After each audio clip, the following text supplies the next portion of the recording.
श्री सत्यनारायण व्रत कथा। श्री सत्यनारायण भगवान की जय। भक्तजनों, आज मैं आप सबको श्री सत्यनारायण भगवान की पावन कथा सुनाने जा रही हूँ। इस घनघोर कलयुग में कष्टों के अथाह सागर से पार उतारने वाली कथा है श्री सत्यनारायण भगवान की कथा। इसको सुनने मात्र से जीवन के समस्त कष्ट दूर हो जाते हैं, अनेकों पापों से मुक्ति मिल जाती है। घर में धन धान्य की कभी कमी नहीं होती है। घर के आंगन में किलकारियां गूंजने लगती हैं।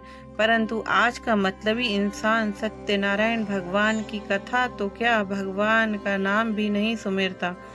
श्री सूत जी बोले, हे श्रेष्ठ मुनियों, अब मैं आगे की एक कथा कहता हूँ।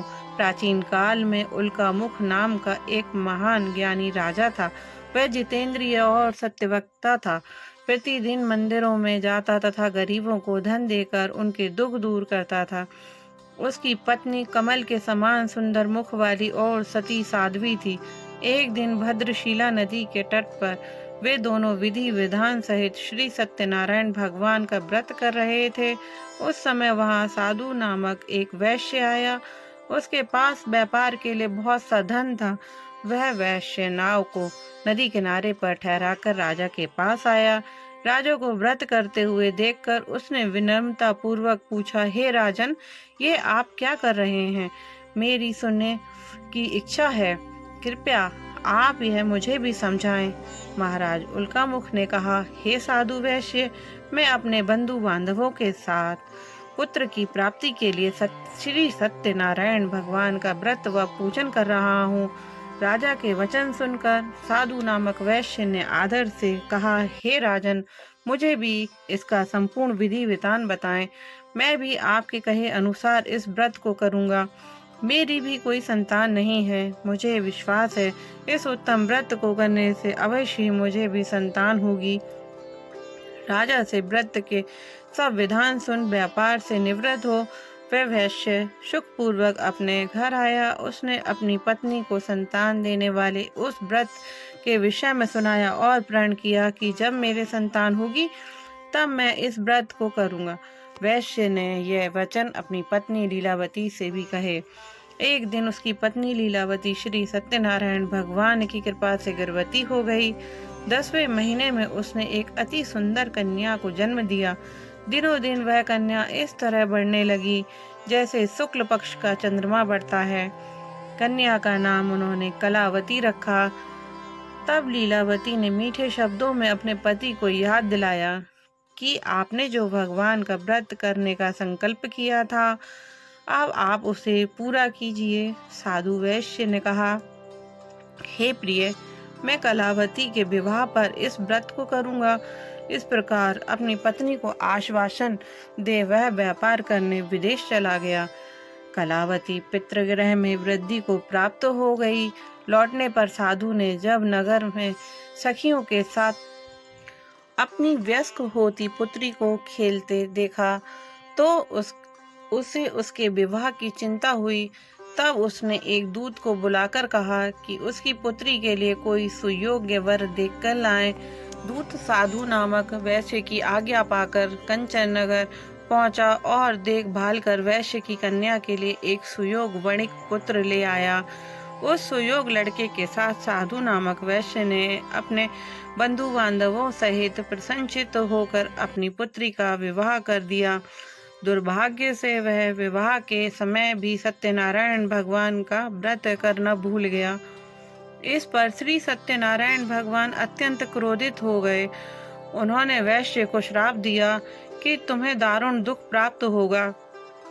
और फिर अपने कार्य में कुशल वह वैश्य अपने दामाद सहित नावों का बेड़ा लेकर व्यापार करने के लिए ये सागर के समीप स्थित रत्नसारपुर नगर में गया। रत्नसारपुर पर चंद्रकेतु नामक राजा राज्य करता था। दोनों ससुर जमाई चंद्रकेतु राजा के उस नगर में व्यापार करने लगे। एक दिन भगवान सत्यनारायण की माया से प्रेरित एक चोर राजा चंद्रकेतु का धन चुराकर भाग रहा था। राजा के दूतों को अपने पीछे तेजी से आते देखकर चोर ने घबराकर राजा के धन को वैश्य की नाव में छुपाकर रख दिया, जहां वे ससुर जमाई ठहरे हुए थे, और भाग गया। जब दूतों ने उस वैश्य के पास राजा के धन को रखा देखा तो उन्होंने उन ससुर दामाद को ही चोर समझा। वे उन ससुर दामाद दोनों को बांध कर ले गए और राजा के समीप जाकर बोले, आपका धन चुराने वाले ये 2 चोर हम पकड़ लाए हैं, देखकर आज्ञा दें। तब राजा ने बिना उस वैश्य की बात सुने उन्हें कारागार में डालने की आज्ञा दे दी। इस प्रकार राजा की आज्ञा से उनको कारावास में डाल दिया गया तथा उनका सारा धन भी छीन लिया गया। सत्यनारायण भगवान के श्राप के कारण उस वैश्य की पत्नी लीलावती व पुत्री कलावती भी घर पर बहुत दुखी हुई। उनका सारा धन चोर चुरा कर ले गए। मानसिक व शारीरिक पीड़ा तथा भूख प्यास से अति दुखी हो भोजन की आस में कलावती एक ब्राह्मण के घर गई। उसने ब्राह्मण को श्री सत्यनारायण भगवान का व्रत विधि पूर्वक करते देखा। उसने कथा सुनी तथा श्रद्धा पूर्वक प्रसाद ग्रहण कर रात को घर आई।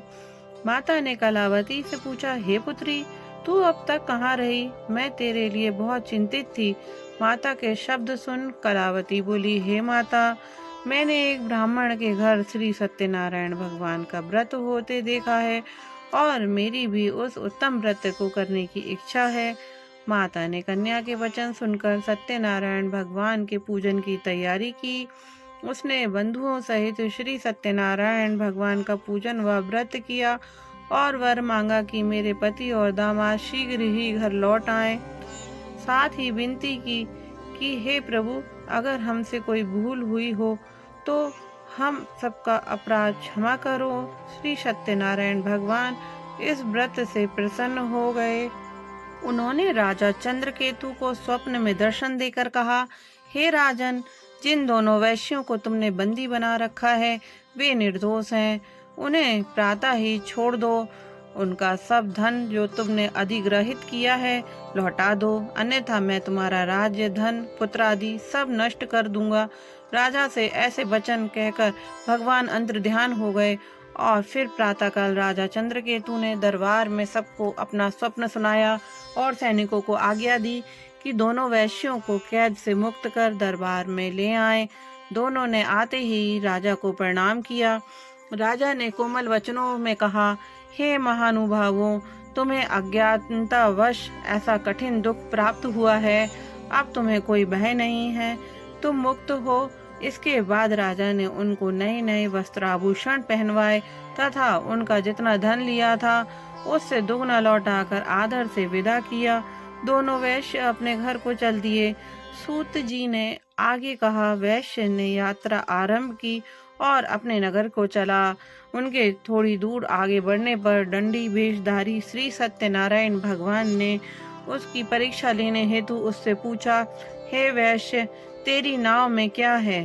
अभिमानी वणिक हंसता हुआ बोला, हे दंडी, आप क्यों पूछते हैं? क्या धन लेने की कामना है? मेरी नाव में तो बेल के पत्ते भरे हैं। वैश्य के ऐसे वचन सुनकर दंडी वेशधारी श्री सत्यनारायण भगवान बोले, तुम्हारा वचन सत्य हो। ऐसा कहकर वे वहां से चले गए और कुछ दूर जाकर समुद्र के तट पर बैठ गए। दंडी महाराज के जाने के पश्चात वैश्य ने नित्य क्रिया से निवृत्त होने के बाद नाव को ऊंची उठी देखकर अचंभा किया। तब नाव में बेल पत्ते आदि देखकर मूर्छित हो जमीन पर गिर पड़ा। मूर्छा खुलने पर अति शोक करने लगा। तब उसके दामाद ने कहा, आप शोक ना करें, यह दंडी महाराज का श्राप है, अतः हमें उनकी शरण में ही चलना चाहिए, वही हमारे दुखों का अंत करेंगे। दामाद के वचन सुनकर वह वैश्य दंडी भगवान के पास पहुंचा और अत्यंत भक्ति भाव से पश्चाताप करते हुए बोला, मैंने जो आपसे असत्य वचन कहे थे उनके लिए मुझे क्षमा करें। ऐसा कहकर वह शोकातुर हो रोने लगा। तब दंडी भगवान बोले, हे वणिक पुत्र, मेरी आज्ञा से ही बार बार तुझे दुख कष्ट प्राप्त हुआ है।